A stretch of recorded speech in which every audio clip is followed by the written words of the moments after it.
Sejam todos bem-vindos a mais um FNG Talks. Meu nome é Écio Moraes e a nossa entrevistada de hoje é a Mila Maia. A Mila é economista, administradora de empresas pela GV, professora de IBMEC, consultora financeira, dentre outros títulos e atividades. Mila, muito obrigado por ter aceito o nosso convite.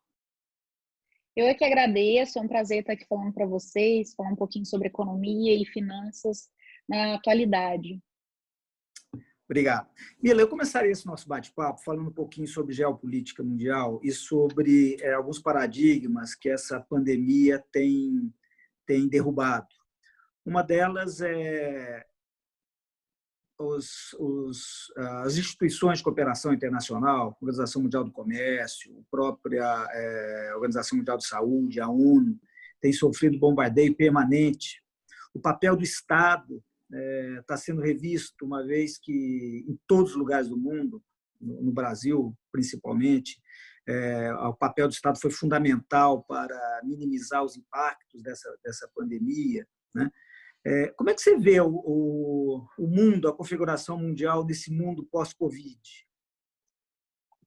Bom, realmente, como você disse, o coronavírus, nessa pandemia, ela veio para que tanto empresários quanto o governo dessem uma olhada no que estava sendo feito. Então, a nível governamental, assim como, querendo ou não, passamos por um período de guerra, diferente de guerra entre países, entre estados, a guerra era uma ameaça invisível, né? Uma pandemia.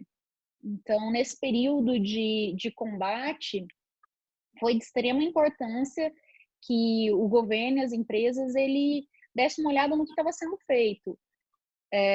Eu acredito que, assim, com o último governo, que entrou com a eleição do nosso último presidente, Jair Bolsonaro, era necessário rever muita das atividades governamentais, assim como também fora do Brasil, para que o quê? Que o Brasil tivesse caixa. E a gente aqui vivemos em um país onde a questão tributária é muito alta. Então, o brasileiro, basicamente, 3 meses do ano ele trabalha só para pagar imposto. Só que o que acontece? Se cobra alta, uma taxa alta de impostos, por que não tínhamos dinheiro para controlar essa pandemia? Assim como outros países, muitas vezes tinham muito mais dinheiro, tinham mais caixa para poder controlar, né? Então, na nossa questão, nosso país estava passando por uma reestruturação. Então, a gente ainda estava revisando, estavam se querendo enxugar muito a máquina pública, fazer reforma da Previdência, reforma administrativa, reforma tributária, e fomos pegos de surpresa. Então, querendo ou não, a gente pegou o país numa situação, igual se diz, né, de calças curtas. Então, além de tudo, a gente não estava preparado para essa situação, que foi o que aconteceu, que impactou muito no nosso PIB.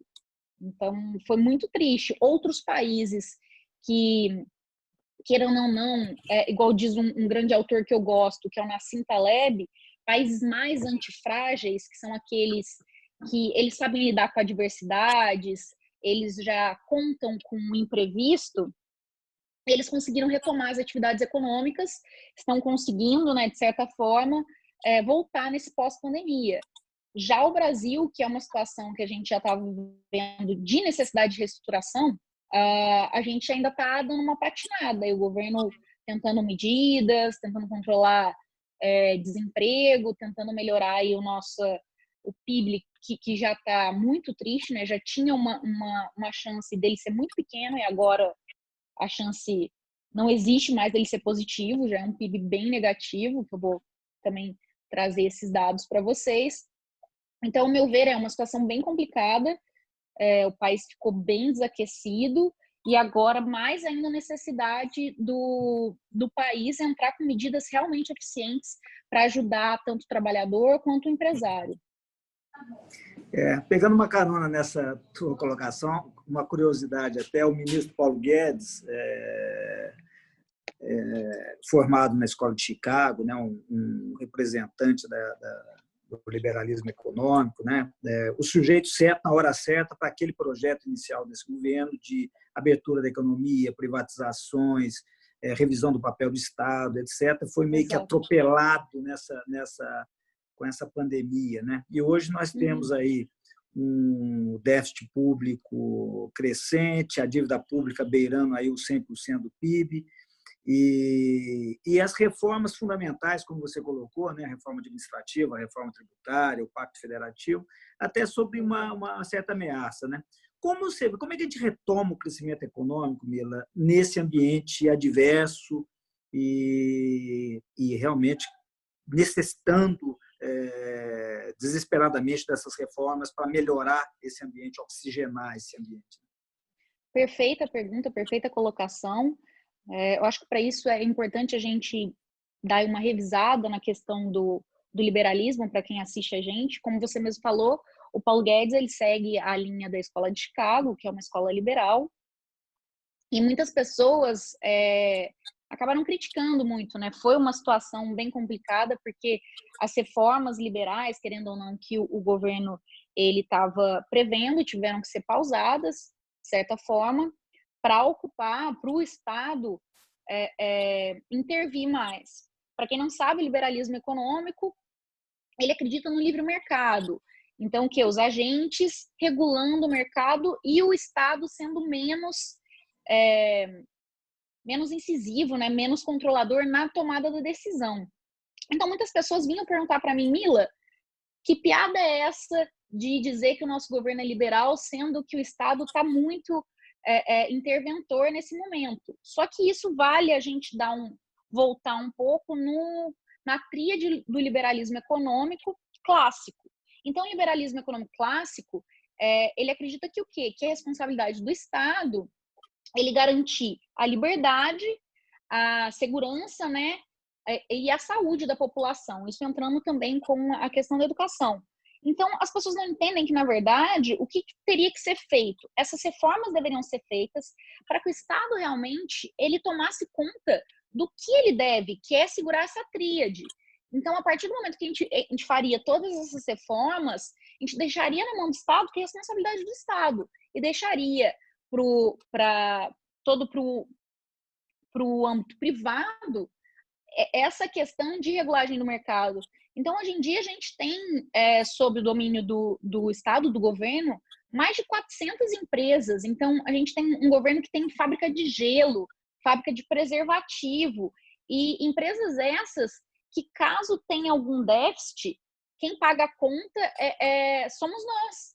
É o pagador de impostos. Então, diferente de uma empresa privada, que se tem prejuízo ou não no final, cabe somente aos executivos e ao dono da empresa deixá-la eficiente. Diferente das empresas públicas, que muitas vezes, se tem prejuízo ou não, quem vai pagar no final somos nós. Então, todas essas reformas que vinham da ideia do liberalismo era para que o governo ele tenha dinheiro suficiente para focar em coisas que vão ajudar a crescer o nosso país a médio e longo prazo. Então, o próprio ministro Paulo Guedes, ele mesmo disse que uma das grandes questões dele era não querer que o nosso país ele visse novamente um voo de galinha, porque a galinha não voa, né? A galinha ela dá aquela ameaçada e cai de novo, que é o que a gente vê uma crescente do nosso PIB extremamente a curto prazo, que era um PIB desenvolvido por excesso de consumo. Então, nos últimos governos que a gente teve, que era um governo mais desenvolvimentista, mais focado numa linha keynesiana e não numa linha liberal, ele focava muito em dar mais crédito para a população para consumir, para que esse consumo aumentasse, assim como os gastos do governo, o PIB. Então, a ideia do Paulo Guedes era melhorar outros níveis, como investimentos do país, aumentar, fomentar o país para um crescimento suficiente, né? Então, o que teve que ser feito? Algumas dessas reformas pararam de acontecer. Então, tivemos a reforma da Previdência, já estamos contando com a economia, né, com a reserva que vamos ter na reforma da Previdência nos próximos 10 anos, com esse déficit mesmo que você falou. Então, a gente está num país já muito deficitário, contando com uma futura economia. Então, mais uma vez, se mostra a necessidade das reformas acontecerem, como a privatização de algumas empresas, como você falou mesmo, a questão do Pacto Federativo.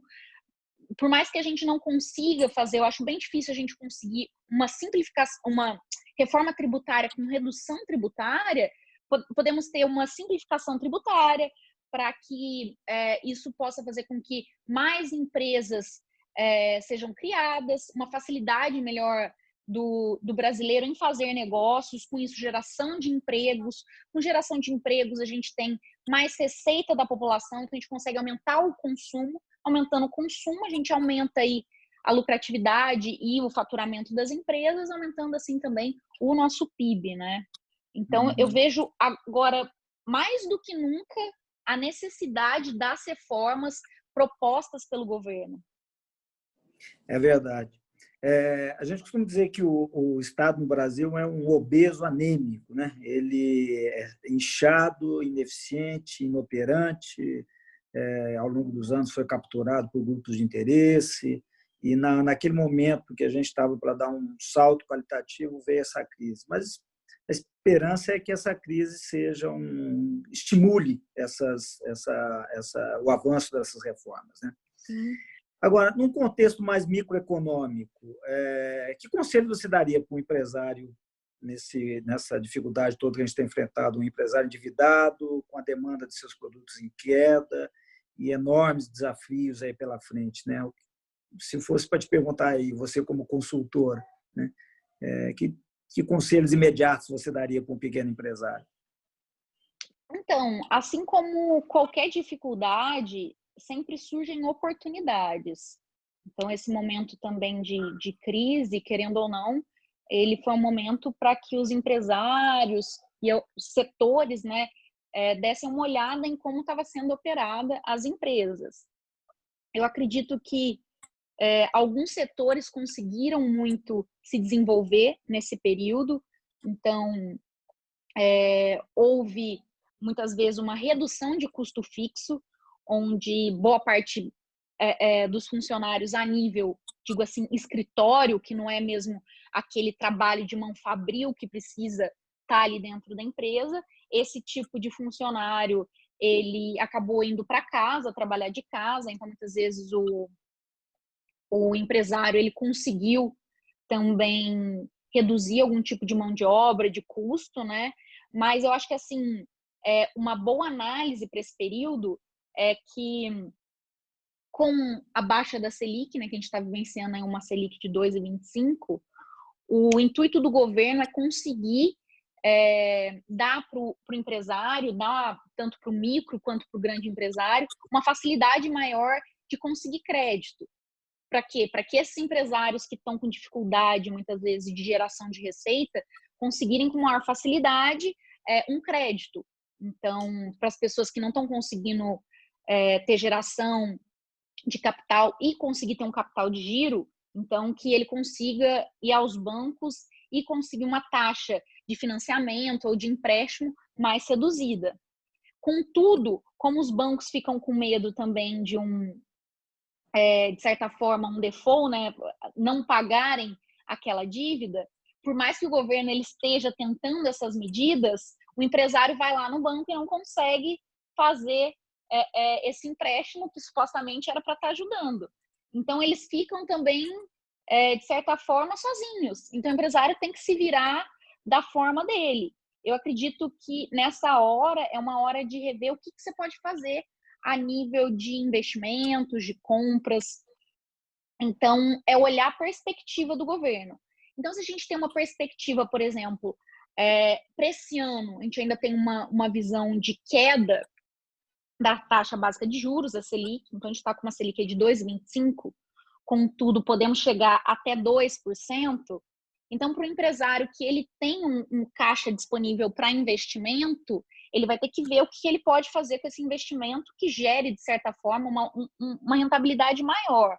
Nesse caso, migrando da renda fixa, que a maioria das empresas tomam atitudes de manter esse investimento em algo mais conservador, e migrando para uma bolsa de valores, né? No caso também da perspectiva da queda da Selic, o que acontece? A gente está numa Selic de 2,25%, a gente vai para uma Selic de 2%. O que acontece? A nossa taxa básica de juros, ela está se igualando à taxa básica de juros do exterior. Ao se igualar à taxa básica de juros do exterior, o investidor estrangeiro, o que ele vai analisar? O risco país. Então, pensa bem, se o estrangeiro ele tem a possibilidade de investir nos Estados Unidos, que tem um risco país muito menor do que o Brasil, e sendo que ele vai ter uma rentabilidade praticamente igual, ele tira o dinheiro do Brasil. Ao tirar o dinheiro do Brasil, o que acontece? A quantidade de capital estrangeiro dentro do nosso país sai, fazendo com que a nossa moeda desvalorize. Então, duas perspectivas que já temos, o empresário já tem que ter em vista redução ainda até o fim do ano da taxa básica de juros. Então, vendo ou não se ele tem algum investimento atrelado a essa taxa, atrelado ao CDI também, que ele é balizado pela Selic, ele tem que saber que vai cair o rendimento dele nos investimentos. Da mesma forma que um empresário que ele depende de compra de commodities, que é cotado a mercado internacional, não só pela variação da commodity em si, como também pela compra, por ser uma moeda estrangeira, pelo dólar, ele também tem que ter a visão que ele vai ter, tem a possibilidade desse dólar subir mais ainda com essa queda da taxa de juros. E a gente também está passando por querendo ou não, uma crise política dentro do nosso país. Uma crise política de questões ligadas ao filho do nosso presidente, questões de pessoas que não aceitam ainda a governabilidade do presidente. Com essa crise política, o que acontece também? A gente tem uma alta nas nossas taxas que a gente chama também de risco país, que é tanto o ENB+, quanto o CDS. Então, essas duas taxas, ao subirem, ao a gente ter uma perspectiva de alta da nosso risco país, também faz com que menos investidores investam no nosso país. Então, dessa forma, o empresário ele tem que saber assim, empresário ligado à compra de commodity. Ok, tem a perspectiva de queda da taxa básica de juros e alta do dólar. O que eu posso fazer? Uma das possibilidades é fazer contratos futuros de dólar. Então, ele pode tanto estar se protegendo com um swap, que a gente chama, que é uma negociação com o banco, onde ele troca a variação cambial por uma variação, por exemplo, do CDI. Então, ele se protege de uma possível variação cambial. Então, eles já se protegem dessa variação, sabendo que vai existir. Ele negocia com o banco. Banco, você cobre a minha variação cambial, porque eu dependo de compra de commodity que está exposta à variação do dólar, e eu te pago a variação do CDI. Então, existem contratos de swap justamente para evitar que o empresário ele fique tão exposto à variação cambial. Outra opção é ele entrar dentro do mercado de derivativos, que provavelmente é bem comum que os empresários façam isso. Muitos têm medo que, querendo ou não, você está entrando dentro de uma negociação mais arriscada, que é dentro da negociação tanto da Bolsa de Valores e futuros, que você pode comprar ou uma opção daquela commodity, ou você pode comprar um futuro daquela commodity. Então, o que é isso? O futuro, você já compra a uma taxa futura, a um valor futuro o preço da commodity, então você está travado, você garante que ela subindo, você já está travado naquele valor flutuante. Por exemplo, do ouro, você travou aquele valor da commodity, ou da opção, caso bata naquele valor, você pode exercer a compra. Então, duas formas de se prever é hedgeando, fazendo um hedge, que seria swap, trocando a variação cambial pelo CDI, e uma outra forma também de se prevenir dessas possíveis variações de commodities seria já comprando o valor futuro, um contrato futuro, ou fazendo uma opção também de compra ou de venda dessa commodity que o empresário ele está diretamente com o negócio relacionado a ela. Perfeito. Você já até, nessa tua ponderação, você respondeu uma pergunta que eu tinha para te fazer. O setor joalheiro, que é o público-alvo nosso, ele é altamente impactado pela taxa de câmbio, uma vez que as principais matérias-primas do setor, o ouro e as pedras, são cotadas em dólar. Realmente, com essa taxa de juros, a perspectiva é de um câmbio valorizado nos próximos, um dólar valorizado e um real desvalorizado nos próximos meses, não é isso? Exato.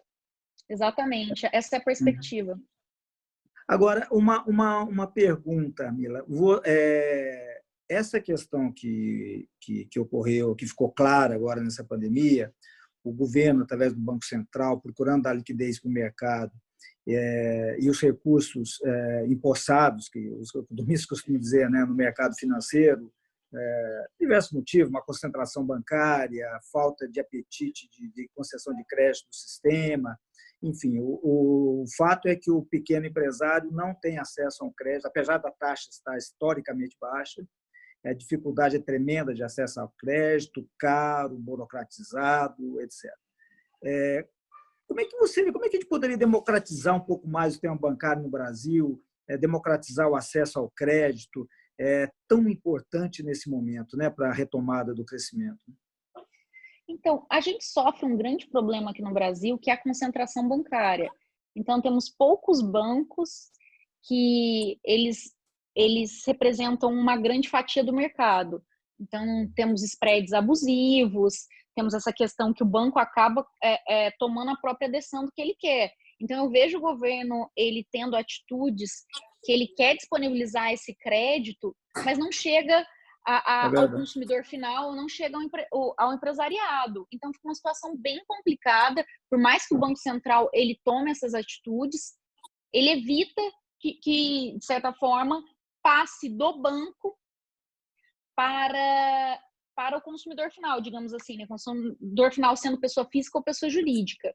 Então, uma das metodologias que poderia ser feita, que o Banco Central agora está determinando, ele diminui a taxa dos compulsórios. O que é diminuir as taxas compulsórias?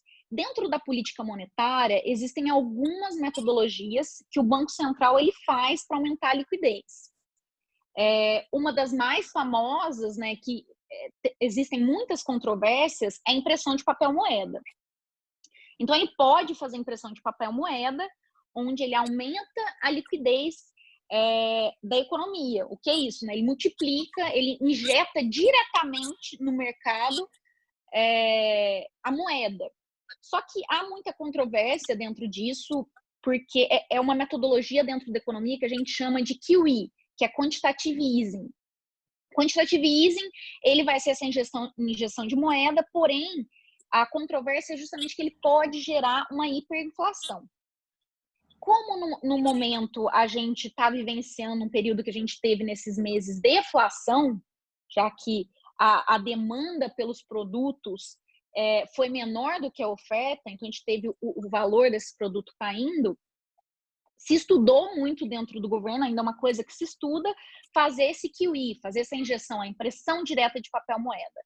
Só que como o governo ele ainda está bem conservador nas metodologias, ele foi para outras frentes que ele pode atuar de política monetária. A primeira foi a redução da taxa básica de juros, que ele vem fazendo ao longo do ano, né, a cada Copom, a cada comitê de política monetária, ele foi reduzindo essa taxa básica de juros, porque o que acontece, basicamente, assim, explicando em miúdos, quando você tem uma taxa alta, na época, por exemplo, do governo Dilma, a gente chegou a ter uma taxa de 14% ao ano, frente a 2,25% que estamos tendo agora. Com essa taxa muito alta, há uma atratividade para a pessoa tirar, em vez de consumir, botar o dinheiro para render, que está rendendo 14% ao ano. Ao abaixar essa taxa, a população ou o empresariado, ele pensa assim, nossa, não vale a pena eu estar deixando meu dinheiro para render, que eu vou fazer, eu vou consumir. Então, uma outra metodologia de política monetária para incentivar o consumo. Então, independente do banco estar dando crédito ou não, né? Que essa é a sua pergunta. E a terceira, que tem relação direta com os bancos, é diminuir os compulsórios. O que são os compulsórios? Os compulsórios são assim, o banco, como é que ele ganha dinheiro? O spread do banco, basicamente, é o que ele está pagando para estar com o seu dinheiro. Então, no caso, ele pode estar aí pagando um 100% do CDI, né, que é ligado à Selic, então ele pode estar pagando 2,25% ao ano para estar com o teu dinheiro. Então, ele recebe o teu dinheiro como se você depositou o seu dinheiro no banco. Então, o banco fala assim, ok, Elcio, eu vou pagar para você 2,25% por ano para estar com o teu dinheiro. Você depositou lá 10 mil reais. E eu, Mila, estou precisando de 10 mil reais. Então, eu vou lá no banco e falo, eu quero 10 mil reais. Ah, tá bom, Mila, mas você vai pagar uma taxa de 10% ao ano. Então, essa diferença de quase 8% do que ele está pagando para você, do que eu estou pagando para ele, é o spread. Então, é nisso que o banco ganha dinheiro. É com essa diferença do que ele está pagando porque ele está recebendo. A vantagem do banco é que ele possa emprestar o quanto mais ele puder. Porque o quanto mais ele conseguir emprestar dos seus 10 mil, mais ele ganha spread. Então, o que o Banco Central ele determina? Ele determina que do dinheiro depositado, o dinheiro que você depositou dentro do banco, um percentual tem que ficar fixo. Ele não pode mexer naquele dinheiro, o banco, os bancos comerciais. Então, o que o Banco Central fez? Eu tinha essa taxa que os bancos comerciais não podiam emprestar, eu vou diminuir essa taxa para que o banco possa emprestar mais dinheiro, assim ganhar mais dinheiro em cima do spread. Então, isso é uma forma que o Banco Central vê para estimular os bancos comerciais a emprestarem mais. Eu diminuo a quantidade de dinheiro que você tem que deixar fixo no teu banco e não pode emprestar. Então, você podendo emprestar mais, você podendo ganhar spread, você, de certa forma, está injetando mais dinheiro na economia.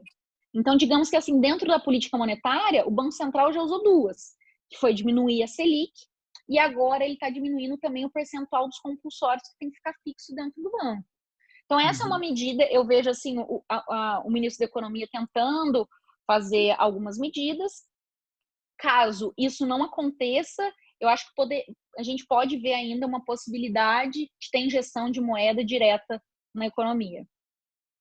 Essa questão da injeção de moeda na economia é um debate interessantíssimo, né? Conduzido aqui no Brasil, mais recentemente, né? Pelo André Lara Rezende, que tem, né, ele tem feito uma defesa enfática aí de que mudou toda o paradigma da macroeconomia dos últimos anos, não é isso? E que também é responsável pelo Plano Real, né? Foi ele, o Précio Arida e tal, e que realmente imprimir papel moeda hoje não teria o impacto inflacionário que a teoria quantitativa da moeda sempre defendeu e tal, né? Talvez seja uma opção interessante, mesmo com muita responsabilidade, naturalmente, né? Exatamente, é uma medida um pouco mais, como é que eu disse, ela é um pouco mais heterodoxa. arrojada, né? Exato. Existem muitas controvérsias. É verdade. Uma coisa que sempre a história nos mostra é que logo depois de crises profundas, como crises decorrentes de uma guerra ou mesmo de uma pandemia, existe na saída da crise uma retomada de consumo, de certa forma até hedonista por parte dos consumidores, aqueles que sobreviveram, né? Querem respirar, querem voltar à vida e tudo mais. Qual a tua impressão com relação a isso? Você acha que a gente pode identificar, pode ver um movimento dessa natureza no Brasil nos próximos meses?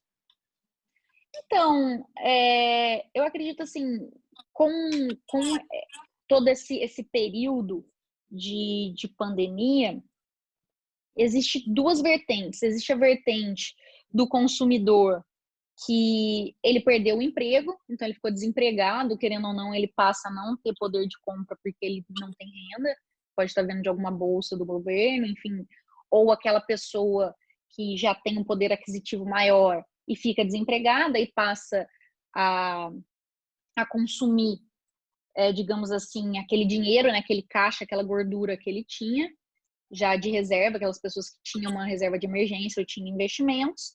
E existem as pessoas, querendo ou não, não foram afetadas diretamente financeiramente, porque existem pessoas que continuaram com seus empregos, não mudaram nada. Principalmente CLT, que continuou recebendo o seu salário. CLT, funcionários públicos, não tiveram sua renda afetada diretamente.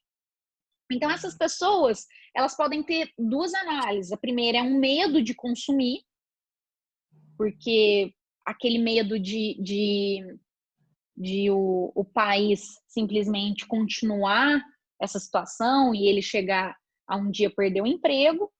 Mas, normalmente, essas pessoas que não perderam o emprego e continuaram com a carteira assinada, eu acho que elas vão esperar para ver como que vai ser a retomada da economia. Então, eu vejo uma coisa bem curiosa que é uma característica para a gente que estuda o mundo das finanças e da economia, a diferença da mentalidade do brasileiro do consumidor brasileiro, do consumidor, por exemplo, japonês, né, oriental. O brasileiro não tem a mentalidade de poupar. Então, como é que a gente pode ver isso bem visual? Foram os shopping centers abrir, a gente poderia pensar que haveria esse medo das pessoas irem consumir, porque ainda estamos passando por um período de recuperação, ainda há perigo de pessoas que podem perder o emprego. Mas o que aconteceu? Filas no shopping center. Então, é como se a pessoa economizou durante 3 meses, mas ela não vai passar a consumir o que ela consumia a partir desse. Não, tudo que ela economizou, ela vai gastar. É a mentalidade do brasileiro. O brasileiro não é poupador.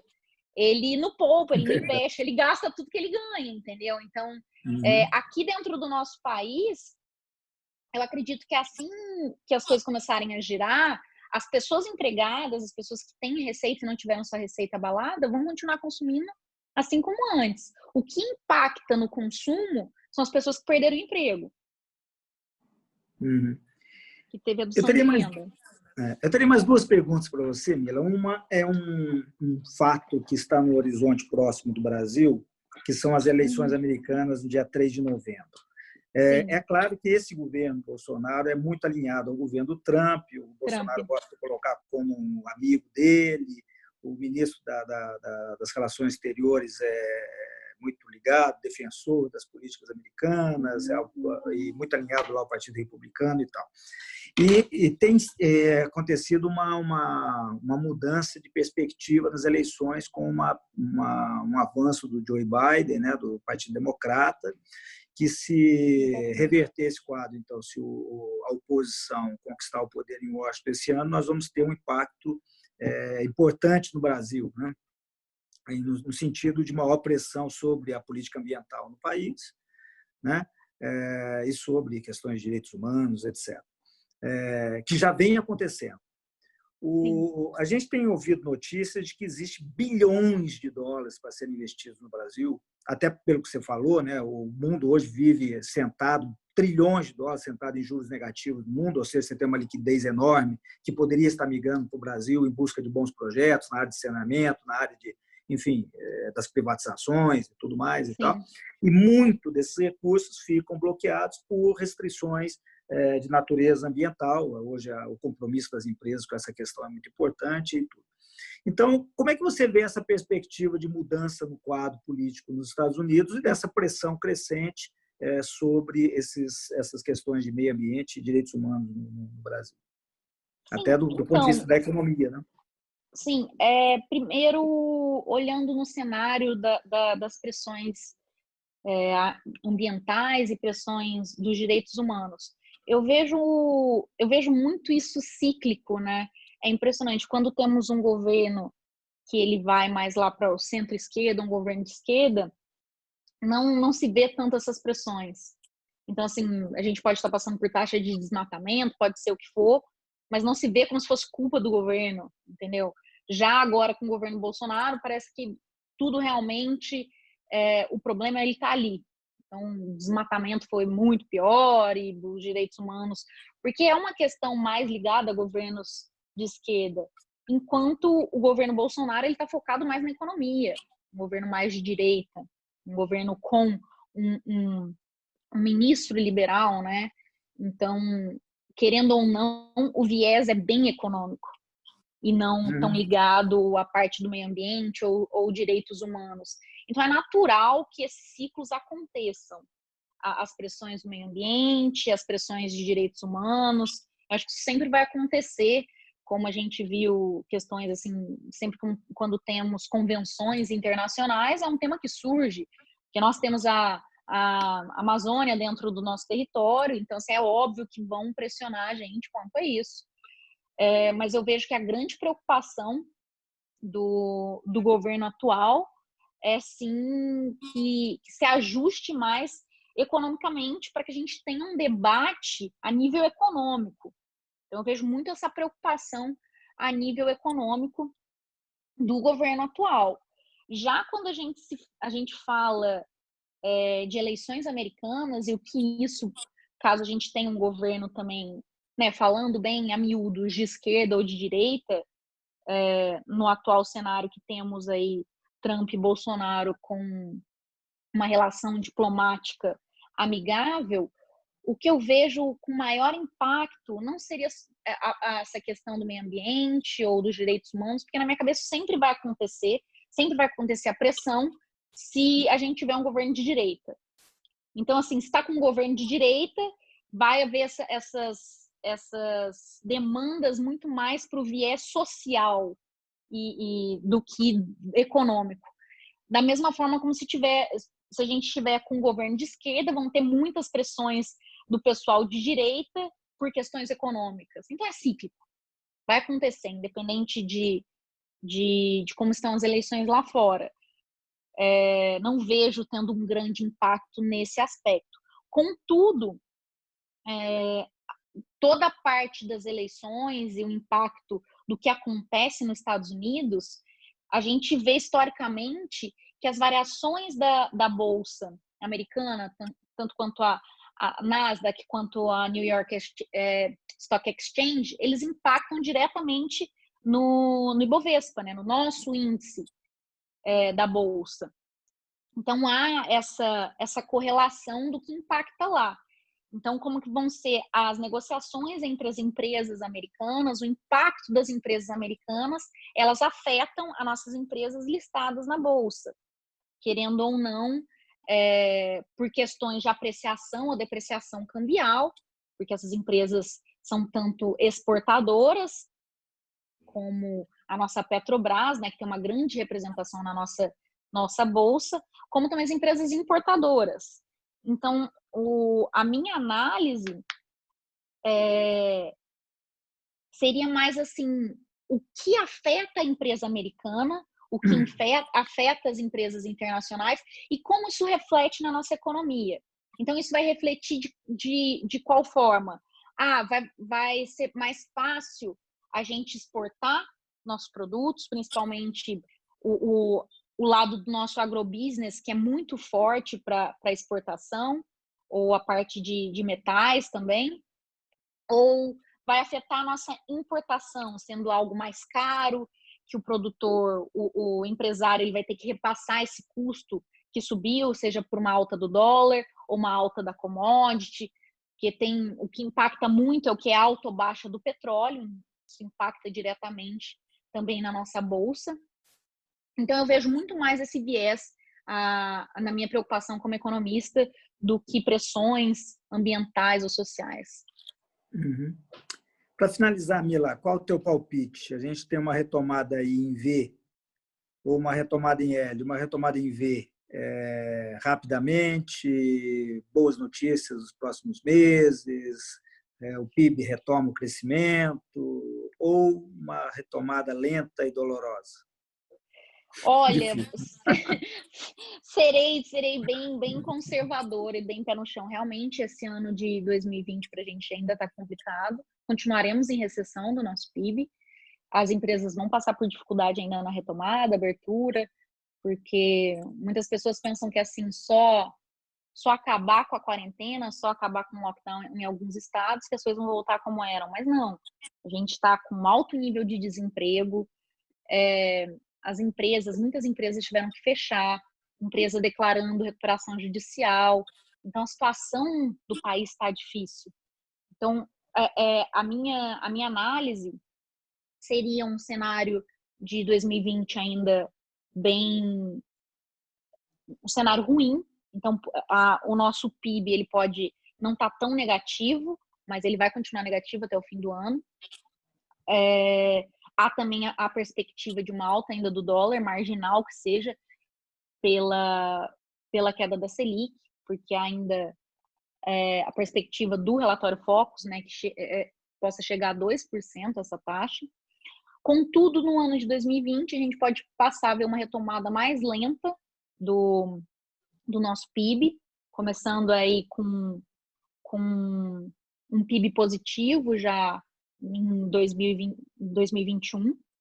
Isso dependendo da recuperação industrial, vai ser diretamente proporcional a como essas empresas vão conseguir repassar os custos, como que elas vão impactar com a demanda dessa população que querendo ou não, está bem afetada pelo desemprego, mas retomo o que eu falei, mesmo esse PIB muito pequeno em 2021, vai ser de extrema importância para essa curva ser mais lenta, ela ser mais acentuada. A nossa recuperação ela vai estar diretamente relacionada com as reformas do governo.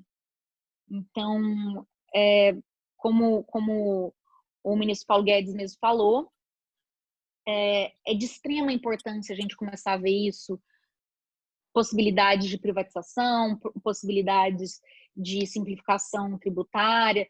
Tudo isso vai fazer com que as empresas voltem a funcionar de forma mais organizada. Como a empresa ela já funcionando de forma mais organizada, com mais possibilidades de doing business, né, de fazer negócios, ela possa voltar a contratar, caia nosso nível de desemprego e assim com mais pessoas empregadas, elas voltem a consumir, aumentando o consumo, aumentando nossa produção, a gente consiga aí retomar a perspectiva que a gente tinha no início do ano de um PIB positivo nesse ano, né?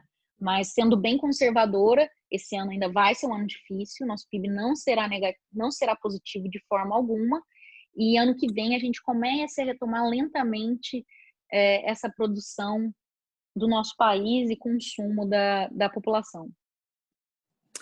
Perfeito, Mila. Vamos pressionar aí os nossos congressistas, porque boa parte dessas reformas dependem do aval do Congresso. Demais. Né? E Demais. concordo com você que elas são imprescindíveis para essa retomada do nosso crescimento. Né? Mila, obrigado. A gente falou aqui com a Mila, economista, administradora de empresas pela GV, professora de IBMEC, consultora financeira. Muito obrigado pela tua participação. Foi um papo muito legal. E seja sempre bem-vindo aqui ao Feninja Talks. Vamos ver se a gente volta a conversar sobre em outro momento. Muito obrigada. Fico também à disposição para o que precisarem. Também trabalho, como você disse mesmo, com consultoria, com toda essa parte de análise de finanças corporativas e também finanças pessoais, direto para o empresário como pessoa física. Tenho também meus produtos, né, tanto de consultoria como também mentoria, entre outros assuntos na área de investimentos e finanças. Então, também estou aberta aí para os empresários, o que eles precisarem, fora a palestra, que seja, fica também o meu contato junto com a minha assessora para que vocês possam entrar em contato e a gente continuar aí essa parceria. Muito obrigado, Mila. Grande abraço, até a próxima. Tchau, tchau. Até a próxima. Tchau.